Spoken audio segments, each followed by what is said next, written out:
Thank you very much, Joel Nielsen. You are the UN Agency for Refugees Leadership Development Programs. We spoke about a year ago, almost a year ago, when the pandemic had just started. And now, a year later, almost a year later, what has been happening? How did the programs have been adapted to the new pandemic era? Yeah, thank you. And thank you for inviting Maya. For me, the biggest learning point has been the power of small group facilitated conversations that we've sort of managed to insert in virtually all the programs that we do now for leaders in UNHCR across the globe. You managed to transform each program that was in physical presence into online formats. Yes, so we took the decision to shift everything to virtual programs, and the colleagues worked really, really hard, March, April, May, June last year. And then we started seeing programs go online from June and onwards.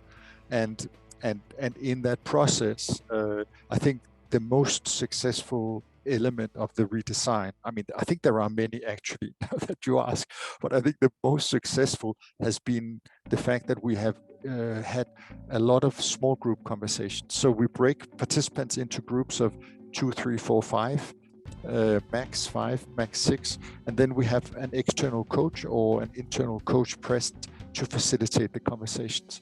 And actually what you get is really, really high quality and really deep conversations. And often, I think interestingly, better conversations than we did have in face-to-face learning. So I think that for me has been the by far the biggest insight. It gives a lot of other challenges because you have to line up the back end differently. So you have to have a whole range of coaches lined up who can step in at the same time in this process. But that has by far been the greatest insight. And then we've been running some experiments around, how do you take a 5-day face-to-face program online? Do you have it as one big chunk 5 days virtually? Of course you don't, because I don't think anybody can have the stamina to sit for 5 full days watching a screen. So what we've done is to try to experiment with, Monday, Wednesday, Friday, or Tuesday over 4 months, but never more than 3 hours. So at least in my experience across the programs, 3.5 hours with a break is maximum. But yes, I noticed that too. There are so many events that have been transferred online, but they try to make the same schedule and it doesn't quite work because we just have a limit in terms of our attention, right? Well, already studies have been coming out that you can just pay attention so much to a screen. It's different than being in a room with people. You can be there maybe for 5 hours, you take breaks at your leisure, but when you have to be in front of a screen, so there is a limit. Yeah. So what we've tried is maximum 3 hours, 3.5 with then a half-hour break in between. And of course, a lot of colleagues were really skeptical. Will people actually return after half an hour or a 15-minute break? And people do return. And I mean, so I think that's one insight. And I think we haven't found the optimal solution yet, but I think 1 or 2 days per week, and then you stretch it over 2, max 3 weeks. I think that's more doable. I think one of the added benefits, of course, is that the learning gets better, because rather than everything condensed into 2 or 3 days, you actually spread it over time, and you can give people time, almost micro assignments in between the virtual meetings, and then the topics stay on top of mind. So I think the learning actually gets better for most of the participants. At least that's the feedback we get. And I think, I mean, I have to mention this to you as well, Maya. I think one of the big insights, I mean, and it's obvious, but it's the saving on the carbon footprint. So clearly we are not flying participants halfway across the world. And I think as UN, it's also important to be exemplary in what we do. So, I mean, even as restrictions are eased and as more and more people get vaccinated, and we actually may be able to have face-to-face components again, I will really fight tooth and nail to maintain a lot of virtual delivery.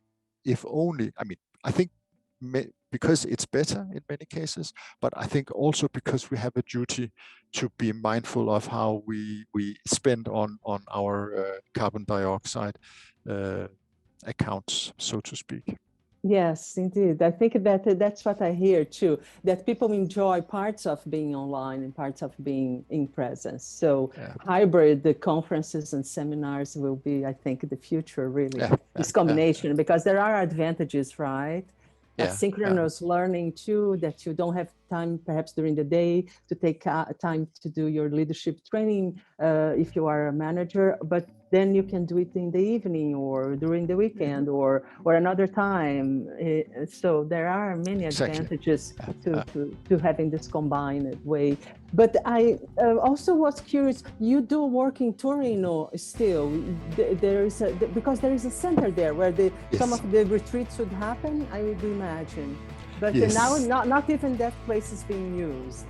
No. So I'm sure you're referring. I mean, so there are two entities. No, actually more entities in Torino. But I think the one is the UN Staff System College. Right. That's what I was referring to. Yeah.